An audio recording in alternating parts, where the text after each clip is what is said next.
back to another episode of The Male Perspective. I am your host, Lana Reid, and I am looking forward to today's conversation. Today I have with me Mr. Cameron Johnson. He is the author of a children's book called My Popz and the Lessons He Taught Me.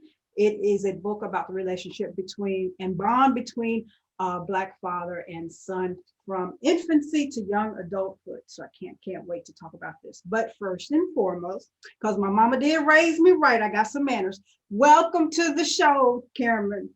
Thank you very much, Ms. Reid. I'm very happy to be here and discuss with you my book and any other topics that you have already on the plate. Right, that's right. Where am I speaking to you from? I am in Nashville, Tennessee. Nashville, Tennessee, in the South. In the South. All righty. All right. Well, I want to, because I was on your Instagram preparing for the show, and before when we connected, I had saw the picture of the book, but getting prepared for the show, I actually went and clicked on the caption to the book that you wrote when you released it. And I want to take a moment to read it, if you don't mind. If you do mind, too bad, I'm going to read it anyways. No, that's quite all right. Go ahead. So the caption on your, or what you wrote when you released the book about my Popz and the lessons he taught me, it says, I am humbled and grateful to share my children's book, My Popz and the Lessons He Taught Me, with others.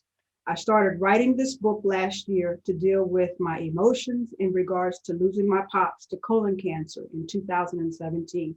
I started going to therapy in 2018 to deal with him no longer physically being present in my life. My therapist suggested I start writing about it. I blew it off for a while until COVID came. I was spending more time having to deal with my emotions rather than deflecting them by going out, being social with my friends, traveling, etc. This book is what resulted from it. Even though my Popz isn't physically with me anymore, our memories, the times we shared, the laughs we had, and the relationship we built together will last. My Popz was my best friend, my confidant. He was always there when I needed him, and he was someone who I had unconditional love for. I want to share that experience with others. I hope this book can provide inspiration to Black fathers to be Black fathers and young Black men who want to be Black fathers to young Black sons. The relationship you cultivate together is one of the most important things you will do in this lifetime. So, Mr. Johnson, first and foremost, I want to say thank you for a couple of things. Thank you for being so transparent. Sometimes it's like pulling teeth to get you brothers to be to be transparent. So first and foremost, I want to say thank you for that. And then secondly, I want to say thank you because there is a myth going around, a lie. I don't know if you've heard it, maybe you have. You can let me know if you have. But there's a myth going around that Black men are absent fathers. They're not involved in the raising of their children. So I want to thank you for presenting a story that contradicts this myth and gives some rebuttal to the lie. So thank you for that. So I want to spend some time as we start unpacking what you wrote in that post. There's a couple things that I wanted to talk about. And now you and I are going to spend some time today talking about Black fathers raising Black sons. And a lot of times for us as Black people, when we sit at the table collectively and we talk about our struggles, there's some people over a couple of tables down and they will want to hold up their signs and say things like all fathers matter, right? It's not just Black fathers, all fathers matter. So in your opinion, I'm curious to know, do you think or do you feel that there is a difference between being a Black father, raising a Black son, a Black male, versus, I don't know, being a white father, raising a white son? Do you think there's a difference? Yes, I would absolutely agree with that statement that there is a difference between a Black father and son and a white father and son. I know for myself that my father not only raised me as a Black man, but as a man. Mhm. So there were two sides to that. As a white man in this world, they're just raising their son to be successful. My dad taught me not only to be successful, but also like keep my head held high as a Black man, Mhm. what it meant to represent as a Black man, what it meant to be successful as a Black man in society, in the world of not only going to school and going to college and also like, having a job, but just like in society as a whole, Mhm. what that meant to be a Black man and be successful in that role. And also what he taught me was that to be respectful and to be powerful in my name as well. Mhm. Our name is who we're first introduced as. So my name, my traditional name, Cameron Johnson, is, when you see my name, you can automatically think, well, he's probably not a Black man. That's a traditional name, but at the Mhm. same time, that's just makes it even higher for me to come when they see me with that Mhm. name and they think, oh, that's not what I was expecting. Gotcha. So as soon as I step into the room, I got to blow out all the expectations. So Mhm. he taught me that growing up. And so, yeah, there's a big difference between not only a Black father and son and their relationship and what it means to raise a Black son versus a white father and son and him having to raise a white son in the society. Yes, yes. I think, there's just extra weight, like you pointed out at first, white fathers just have to raise their sons to be successful. But there's so many other layers, I think, that young Black men have to be guided into in that whole process uh, of becoming a man. So uh, I do believe there's a difference. Now, also, I want to discuss because I watched over the weekend. I watched this movie on Netflix, Concrete Cowboys, Mm.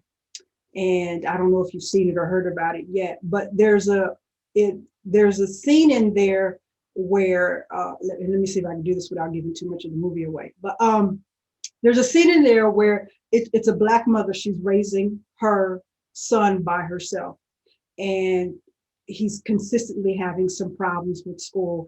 And she gets tired. She's frustrated. I can't do this anymore. And she just packs up his stuff and drives him off and drops him off with his father, who has not been present in his life. And then the story goes on and shows the relationship between a Black father and son and how he guides him and grooms him into becoming a man. Mm. Um, a lot of times I hear uh, my sisters in this sort of circle of I don't need a man, feel that they can raise their sons exclusively by themselves. And some, for whatever reason, sometimes you have to, sometimes you do. But my argument, my belief is only a man can teach a man how to be a man. I mean, and maybe correct me if I'm wrong, but uh, do you feel that a sister could do it exclusively by herself? Well, I would say that there are a lot of women, especially Black women, who have been successful in raising their sons and having them be, pillars in the society. I could say that's a true thing. But there's also that missing piece of not having that male role model. Now, it might be felt by like an uncle or maybe an Mm-hmm. older brother or maybe a stepfather who stepped up in that role. And that'd be helpful. But then there's also, like you said, there are a lot of sisters that do it by themselves as well. But I have seen that to where a lot of women feel like I can't teach you how to be a man because I'm not one myself. There are things that you will go through that I will never understand. Just like a man can't, he can raise a daughter, but at the same time, there's certain things that women go through that we will never understand. Mm-hmm. So I will say that, being able to have that male figure Mm-hmm. growing up can definitely set the standard for like, okay, this is the type of man I want to be. But at the same time, there are women who have done an exceptional job. I've had aunts and friends and cousins who are raising their Black sons to be successful, and they're doing it all by themselves. Mm-hmm. And it's an amazing sight to see. But at the same time, I've heard their side to where, like, I would like a man to step in, and sometimes, if I come around, I try to, be there for that moment. But, of course, I'm not going to be there consistently as much as I would like to be, because, we all have our own lives, and I try to help as much as I can. But to have that consistent male role model, I think is definitely something that can affect a young man in his future. I always like to share the story to show how important the fatherhood experience is. I know when my late husband, we were in the process of potty training my daughter when she was little, and she had almost just got it down, and she was nailing it. And she happened to walk in on her father using the bathroom. And for the following month, she was trying to stand up and use the restroom just like her father. So in so many ways, that whole fatherhood experience is so impactful on a child, not only sons, but daughters as well. I mean, and we don't even realize how much the imprint is being laid out, how much the foundation is being laid out. So, it's just, it was just a comical thing how much they leave an impression. Now, you have traveled this earth how many years now? I am 30 years old. I'll be 31 in September. Okay, still a young buck. Yeah. But I'm curious, in your travels of going to be 31, you've seen a variety of brothers in, your college experience, the neighborhood experience, maybe work or whatever. Being a brother that grew up with your father present, do you notice a difference between you and your ways versus maybe the brothers who didn't grow up with their father present? Absolutely. Absolutely. I've seen, my friends, who grew up without fathers. Some feel like, when they have children, they need to go like harder when they become a father. They need to be like, well, I'm gonna be better than any other man that, will come into their life, And then I've met some some brothers that who like, they don't even want kids because they didn't have their father in their life. And then I have friends who had a father, but they weren't consistently in their lives, like in and out. Gotcha. So they have, that's affected them, in their relationships and even some friendships. Like I had my former roommate, and his father was in and out. They get along. Their father and son, but it's not the same relationship that he has with his mother, who raised him, who took care of him. So I see that his relationship with the women he has, like he will go above and beyond for all the women in his life, versus like the men who've come into his life. I see a difference. Like it's not the same type of like relationship, but not saying that, he doesn't have good relationships with like the men in his life, but the women in his life is like a whole. It's more effort into, yeah, whole different effort. Gotcha, understood. Now, I mentioned earlier that you've attended college. You have, I think I saw you got your master's already. Yes. Congratulations, kudos. I love that. Very much. There's also another myth. I talked about the myth of Black fathers being absent, but there's also another myth going around that brothers just don't go to college. And the research is out there, the numbers are out there that, you guys are enrolled, you guys are intended. But it would be nice, I'll be the first one to admit, to have more of you there. Yes. So speaking from, your thoughts, what do you see, or what are some ways we could possibly get more brothers to attend college and trade school? Because sometimes college is not for everybody. So it could be trade school. What are some things we could do to entice them to that whole process? Well, definitely having more brothers go to schools, like I said, me and my fraternity, we actually, have a program called Go to High School, Go to College. So we, pick a certain amount of young Black brothers who are excelling in school, and we give them a scholarship to go to their college of their choice. So that's one thing. But And I think just shout out to fraternity real quick, because to let everybody know where you belong to. the Phi Alpha Fraternity Incorporated.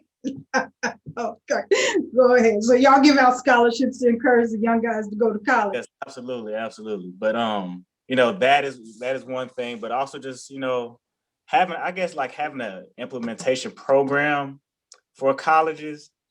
Like for myself, my dad was the reason I wanted to go to college. Okay. He went to an HBCU, North Carolina A&T University. Oh, my home state, my birth state, North Carolina. Yeah, I did go to the Tennessee State University, but at my school, I didn't have a program that of course they talked about college, they brought it up. There was even a college course I took, but at the same time, it wasn't like an extra push to be like, okay, you need to go to college. That came from my home life. Okay. That came from my home life. Both my mother and father both went to college. They both got their master's degrees. So they were a big influence in me going to college.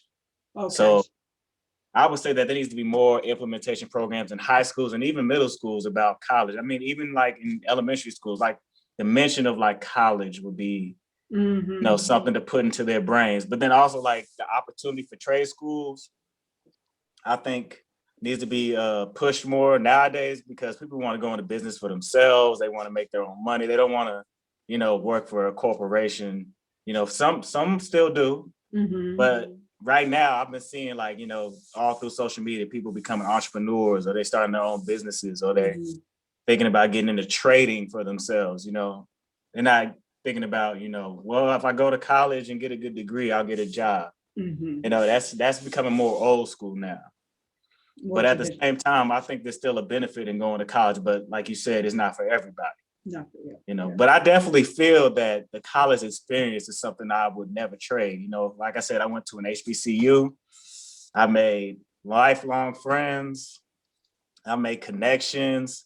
And the times that I had at my university were, for forever etched into my memory. The things that we had going on, and it's a great learning experience. Absolutely. I mean, you grow so much as an individual. The college experience, it's not even about the education and getting the degrees or whatever, but the college experience just makes you so much of who you are. And then going to an HBCU, just the camaraderie that I had, not only from like my peers, but from my teachers. They made sure that we did our best, not only inside the classroom, but outside of the classroom. Great. I wouldn't have been able to get that experience outside of an HBCU, I think. Gotcha. It was more personalized, more focused on, you need to succeed. You need to get something out of this and become your best self. I got it. Now I want to, because I'm talking too much here. I want to circle back to the blurb that I've read that you wrote for the book, because there was something else I wanted to talk about.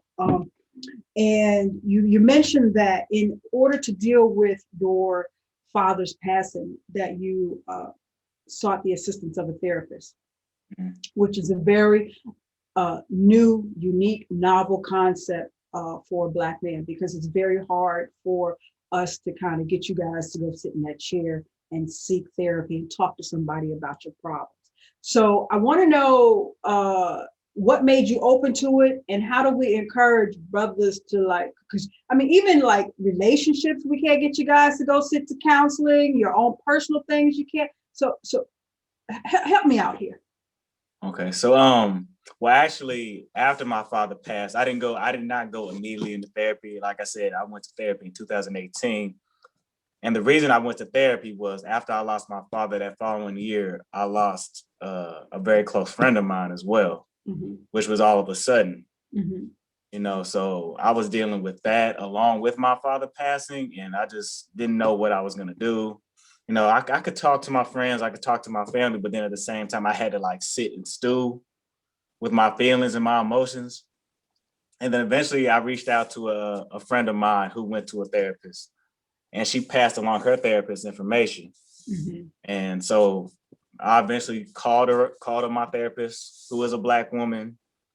And we started the process of healing from there. And I've been going to her for about almost 3 years now. Okay. Okay. Yeah.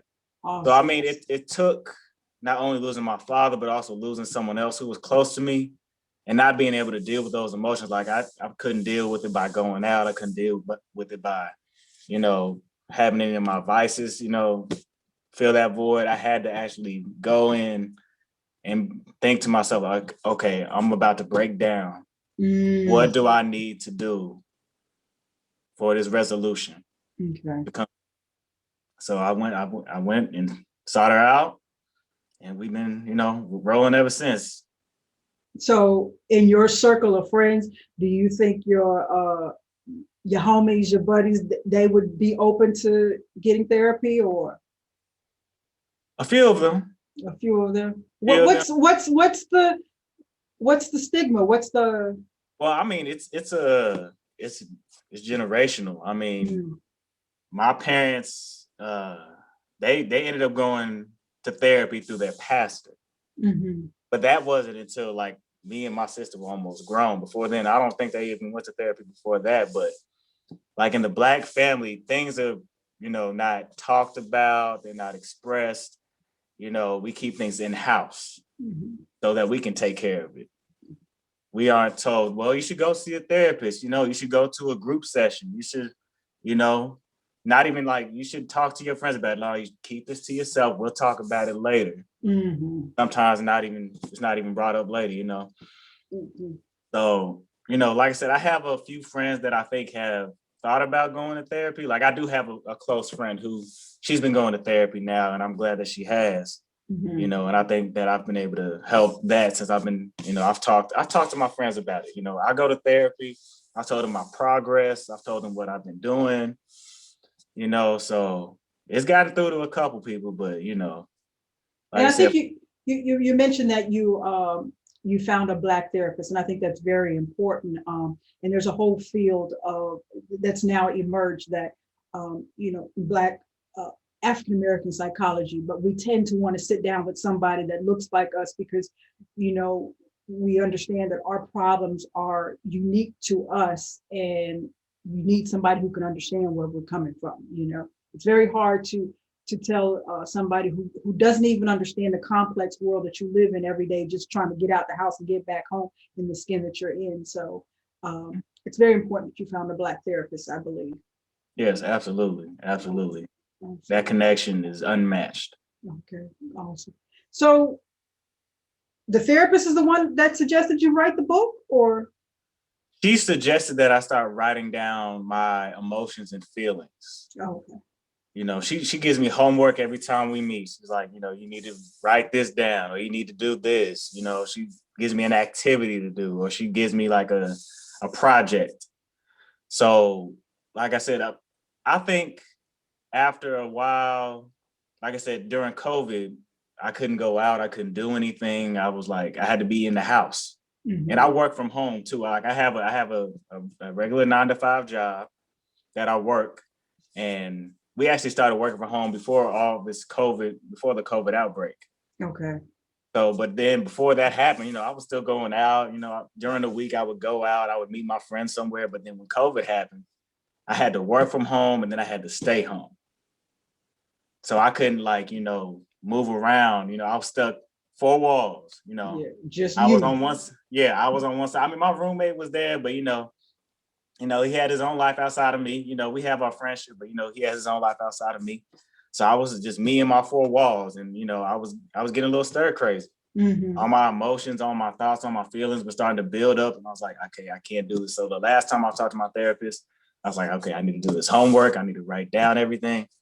And eventually I just started writing more and more and more. Eventually it turned into me wanting to write a book about my father.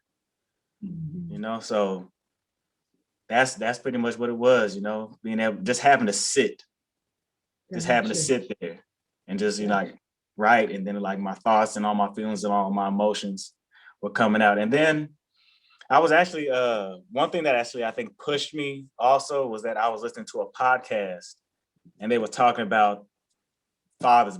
Their fathers were Black, so they were talking about their fathers, talking about the influences that they had on them, what they meant for them to be in their lives. And I remember it was during work. I was working at the time when I was listening to the podcast. You know, I don't have to be like talking on the phone or be like, you know, in people's faces or anything, or like on the Zoom calls on a regular basis. So I was just listening to this podcast, and about 30 minutes in, I just started breaking down. You know, I was crying. You know, I was listening to these people talk about their fathers and how much they love them. And this wasn't the first time I broke down, you know, in regards to my father. Like, I remember one time I was driving and I was just listening to the radio. I think I was on my way back home from somewhere, and I just started crying out of nowhere. You know, so I had to step away from my computer. I called my mother, and I just had to talk to her for like a good 30 minutes to like bring me back. So, you know, I was telling myself, like, so how many more times is this going to happen? You know, and this was before I met with my therapist, and, you know, I was like, okay, I need to write. So I think that, along with meeting with my therapist, and just like I said, with COVID, having to sit with all my feelings and everything, I was like, okay, I need to write out everything. And my book came out of that. Are you the only son, or did you have to share your dad with another brother? No, I have an older sister. Oh, yeah. But you were the only boy. Yeah, just me and my sister, and I'm the baby. Okay. You just look special there. He the baby and he the only boy. Okay. I like to think of myself, I'm my father's son, but then also I'm a mama's boy at the same time. Not a full mama's boy, but you know. I could see it. I love my mom. I'll always love my mama. So if you could, without giving the book away, could you give me one or two just valuable lessons that your dad taught you that stick with you? I can say that my dad would, whenever he entered a room, he would greet everybody. He would talk to them. He would be, you know, focused on their conversation when he was talking to someone. And then he would also give his perspective. So when he entered a room, it was like, you know, it seemed like all the eyes were on him, but at the same time, like he was able to command a room. Yeah, true. You know, that was one thing that I always admired about him. Like, no matter, he could sit down with anybody, have a conversation, hear their side, give his side, and then they can come to a conclusion. Like, even if they agreed to disagree, or if they agreed or they disagreed on the same thing, you know, it was always a resolution at the end of the conversation. That's one thing that I always admired about him. And then one thing that I didn't put in the book specifically was that, like, he always told me 90% of success is showing up. You know, when you have an opportunity, when you have a chance to do something, sometimes all you got to do is show up. And then the work will be laid out for you, or, you know, someone will tell you what to do, or you'll figure it out. But as long as you show up, that's 90%. Show up. Awesome. Awesome. Great stuff. So I'm assuming you don't have kids yet, right? No kids, no relationship, just me, myself, and I. Well, you know, give it some time. So Are you concerned about becoming a father and measuring up to your dad's footsteps and stuff like that? Or, you know, things, does it scare you, the whole process of being a father? Well, I wouldn't say it scares me. I would say I have some concerns about becoming a father. You know, of course, every father's like, will I be a good father? You know, will I teach them the right lessons? You know, will I be able to protect them fully? Will I be able to give them all the opportunities that were offered to me?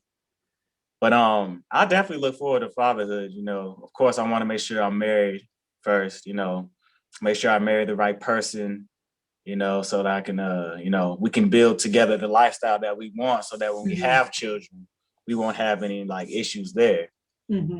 But fatherhood is definitely something that's on my plate, you know, in the future, you know.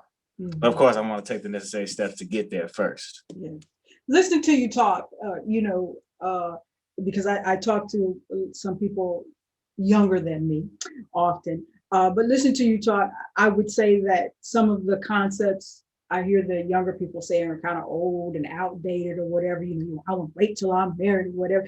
Do you ever have people in your circle, oh, you're just so old, you know, old timey? Do you ever? No, you know, I have all different types of friends. I have friends who are already married and have kids. I have friends who had kids first and then got married later. I have friends who don't even think about marriage, but you know, they have relationships and have kids. You know, we all come from different walks of life, and we never judge each other for that. Okay, You know, awesome. so it's a beautiful thing to have that type of support system to like. It's like no matter what you do, no matter what life turn you take, as long as it's not, you know, nothing, you know, crazy or nothing too, you know, far left. Well, I always got support, and I'm always going to be supporting them. Okay, awesome. Yeah, I have a great group of friends and family that have always supported me. My support system is what keeps me going. You know, especially with all we consistently back to back hearing about our brothers as they walk through this world. I mean, a support system is, I mean, it's just make or break. I mean, there's just so much weight for a brother to walk out this door with every day, and make it back safely. So I wouldn't imagine how you could do that without a support system. And then to hear you talk about you actually sit down and have somebody help you mentally process it, that's even, you know, a cherry on top of the cake. So I mean, I just love everything you're doing and everything that you've surrounded yourself with and everything you're producing and the direction that you're going. It's just, I just wish that more and more brothers were kind of getting on board with the message, you know, and stuff like that. So hopefully that's what today will do. So Yes. I want to ask you my random question here, because you know, when it comes to my brothers, I've been on the soapbox, you know, cheering for y'all for well, we always appreciate a Black woman going to bat for us. Always. Sometimes it seems like a lonely battle, but you know, I'm gonna keep my little pom poms and I'm gonna keep on cheering because, you know, hey, I believe in y'all. But thank you. Whew, I want to do my random question, and now I want you to let everybody know how they can pick up the book and all that stuff. I'm looking down here at my notes because I wanted to ask some more questions, and I'm just trying to figure out if I could sneak one more in. You know, hey, let's do it. Let's see if we can sneak one. No, because that'll let me go, because we're gonna be up here for like 4 hours talking. Hey, I got time. All right, let's see what we got. Oh, this is an easy one, dear. Well, I hope it is. Okay. What is your least favorite food? My least favorite food? Peas. Peas is good for you. You need green stuff. You need dark green stuff. I can eat green beans. I can eat greens. I can have a salad, but peas. I remember as a child, my mom would try to serve me peas, and I would just sit there at the table like, I'm not eating these peas. And my mom was like, all right, you sit at that table. Everybody else with dessert, you have to eat your peas. And to me, it's just the texture just never. I can eat peas in like rice. I can eat peas with like corn, like throw something else in there, but peas by themselves, not happening. No way. Good. Now I also, like I said, you know, me being nosy on your Instagram, you're a healthy brother, right? You eat healthy. I try to be. I try to work out 3 to 4 times a week. I during the week I try not to eat too crazy. You know, I stick to a lot of soups and salads and beans, and you know, try to, you know, keep my fiber and protein up. You know, but I don't try to eat pork or beef anymore.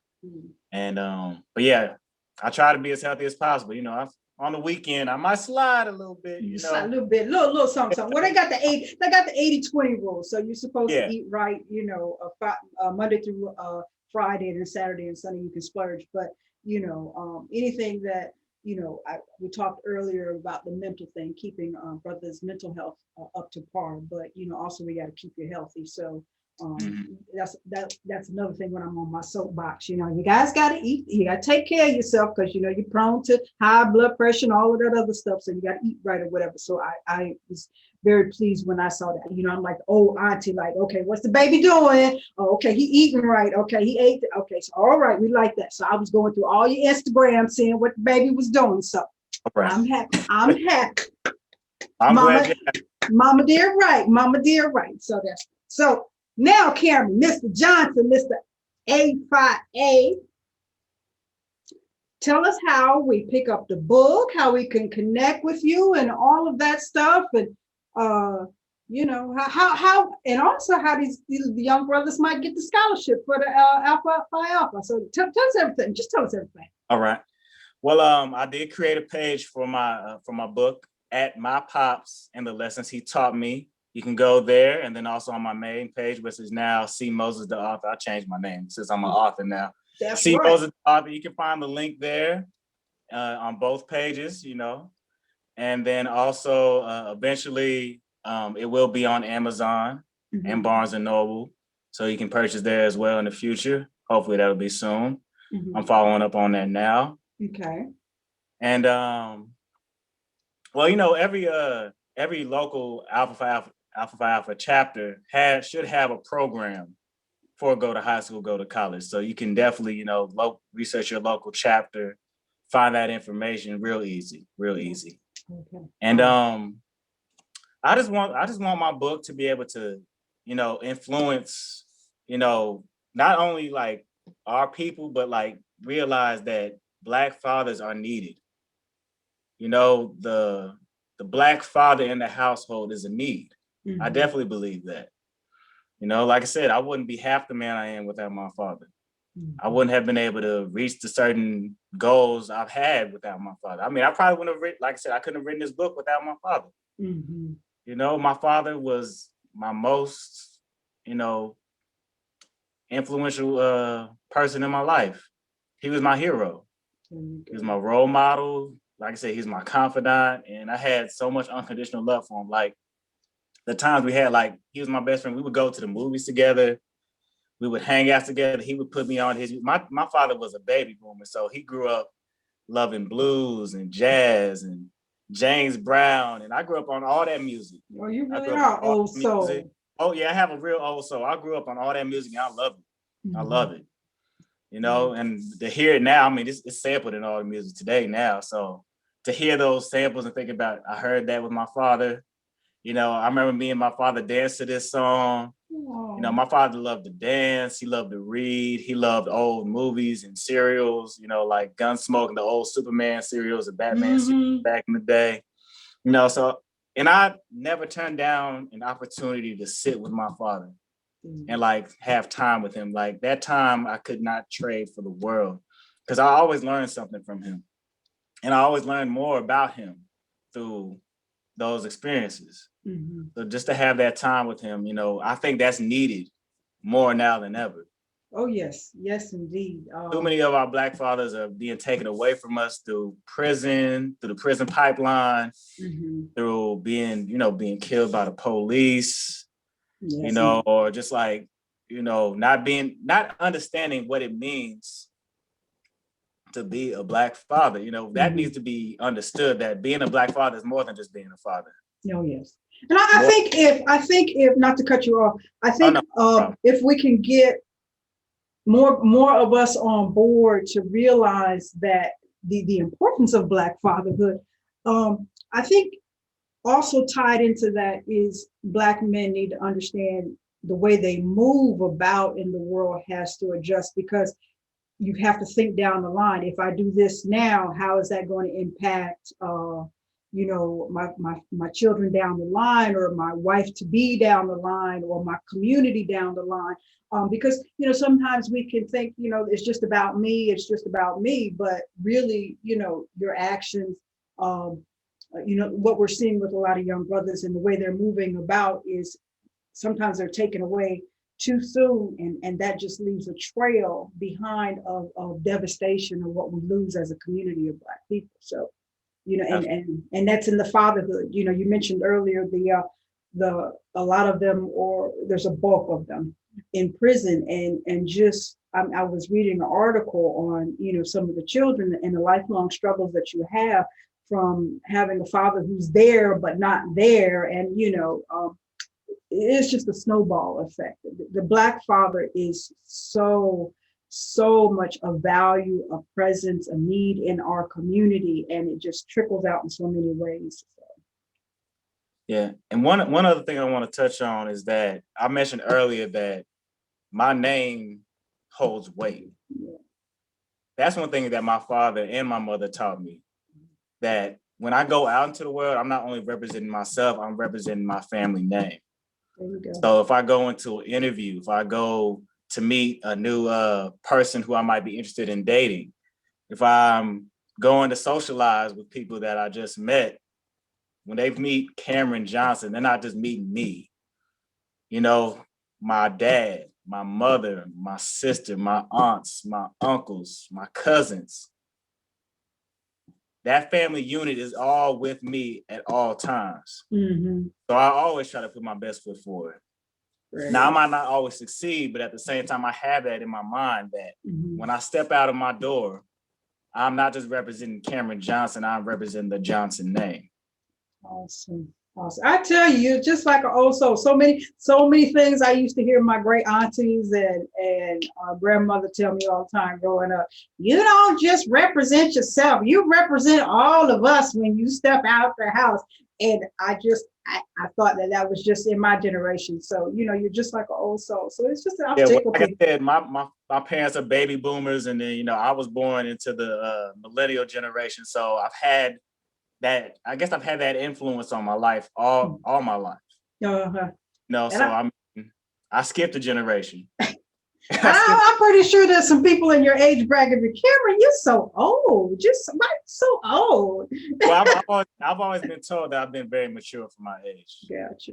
Even when I was like a kid, you know, people be like, I thought you were older. You know, 14, people thought I was 18. 18, people thought I was 21. And then 21, you know, just older and older, you know.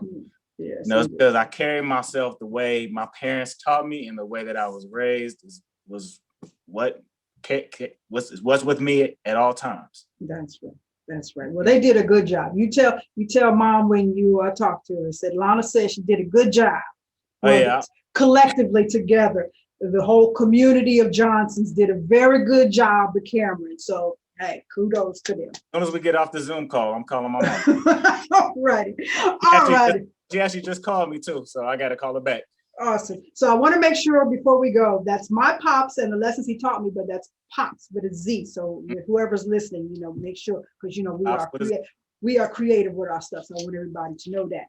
So Cameron, you make sure when you get off the call, you tell mom I said hello and I thank her for everything. She has done a phenomenal job. Her and your dad have done a phenomenal job.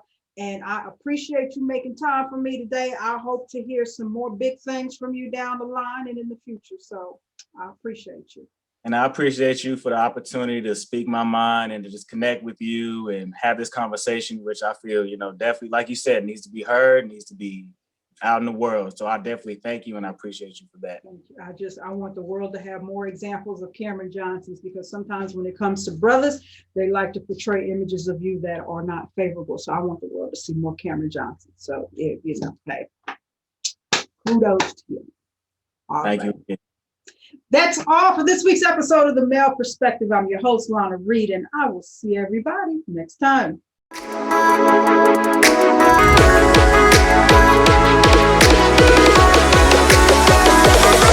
Oh.